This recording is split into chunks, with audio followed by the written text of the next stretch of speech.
Microsoft didn't miss. They actually beat expectations. Revenue came in higher than Wall Street predicted. Profit per share came in higher too. Even their cloud and AI business posted very strong growth. And yet, the stock collapsed in one session, not a small pullback.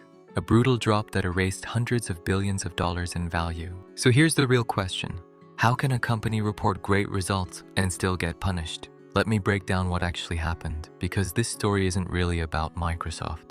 It's about how markets price the future, not the present. And it's about why the companies spending the most money on AI right now may also be taking the biggest hidden risk. Think of it like this. You're sitting at a serious poker table. You've been raising every hand all night. Everyone already assumes you're strong. When you finally show your cards, you win. But instead of celebrating, the other players quietly stand up and walk away. Not because you lost, but because you've been betting so aggressively that winning today isn't enough anymore. You now have to keep winning, even bigger, just to justify how much you've already put into the pot. That's exactly what the market saw in Microsoft. On the surface, the quarter looked solid. Overall revenue grew nicely. The cloud division delivered strong numbers, and the AI-driven side of Azure continued to expand at a very high rate. For most companies, this would be a perfect earnings report, but investors weren't focused on the headline numbers. They were focused on the direction. Yes, Azure is growing fast, but compared to previous quarters, that growth rate slowed slightly. Still impressive, but slower. That single detail changes the entire story. Because markets don't reward how fast you grew last quarter. They reward how fast they believe you will grow over the next several years. And when a stock is already priced like growth will accelerate, even a small hint of slowing is enough to shake confidence.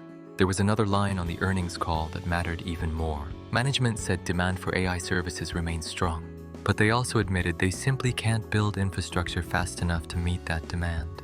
At first, that sounds like good news. Too many customers, not enough capacity, but to investors, it sends a different signal.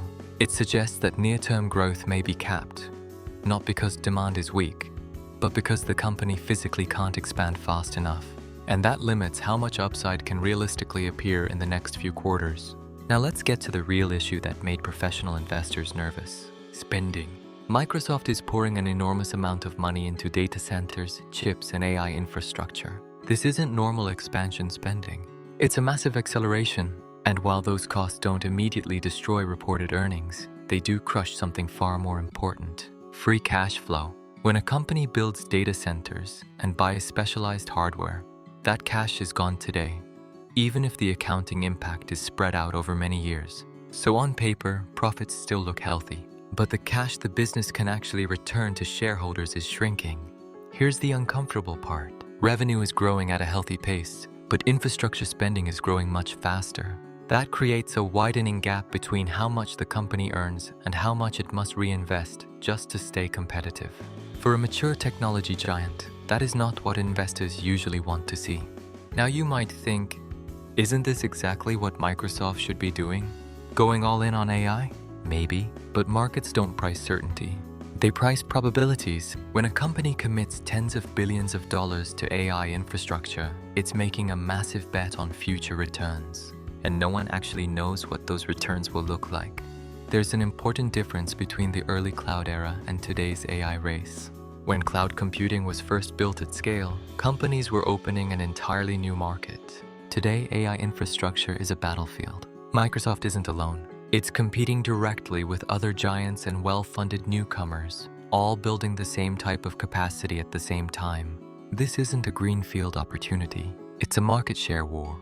And that matters because the economics of AI computing may be weaker than traditional cloud services. AI workloads consume extremely expensive hardware. That hardware becomes outdated quickly, and the margins on those services are likely lower than the margins that made cloud computing such a cash machine in the first place. So investors are now being asked to believe two things at once: that spending will stay extremely high, and that future profits will somehow expand enough to justify it. That's a harder story to sell. Now imagine you're running a large investment fund. You hold a very large Microsoft position. Earnings come out.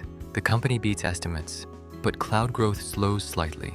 Management admits capacity limits, and infrastructure spending is exploding. You look at the valuation. The stock is priced as if growth will remain exceptional for years. If that assumption weakens even a little, the math changes fast. And when the math changes, risk managers step in. Not because the business is broken, but because the price no longer fits the level of certainty investors were assuming. When many large funds reach that same conclusion at the same time, selling becomes automatic. That's how you get a massive drop on what looked like a good quarter. This isn't unique to Microsoft. The same logic applies to every major technology company spending aggressively on AI. They are all making the same trade. Spend huge amounts today, hope the returns arrive tomorrow, and trust that the market will stay patient. But patience becomes expensive when safer alternatives offer attractive returns. There's another truth most people don't like to hear. A large portion of this AI spending is defensive. Companies aren't always investing because the projected return is clearly outstanding. They're investing because not spending could mean falling behind competitors. It's an arms race, and arms races are famous for destroying returns, even for the winners. Now step back and look at the bigger picture. Microsoft didn't suddenly become a bad company. The business is healthy. Customers are real. Cash generation is real. The problem was the price. The stock had been valued as if nearly everything would go right. When expectations are that high, even a small change in the growth story forces the market to reprice the entire future. That's what happened. The key lesson isn't about earnings. It's about expectations. Strong results don't matter if the future path looks slightly less perfect. Capital spending matters more than headline profits when you're trying to judge real economic performance. And when mega-cap stocks are priced for flawless execution, tiny disappointments can create very large losses. So ask yourself one honest question about any big technology stock you own. Do you own it because the underlying business justifies the price? Or do you own it because it has been going up for a long time? Those are not the same investment. Microsoft will likely continue to be a strong company, but a strong company does not automatically make a strong stock. Eventually, price always has to reconnect with value, and when that reconnection happens, it usually isn't gentle. The mistake most investors make is confusing a great business with a great buy.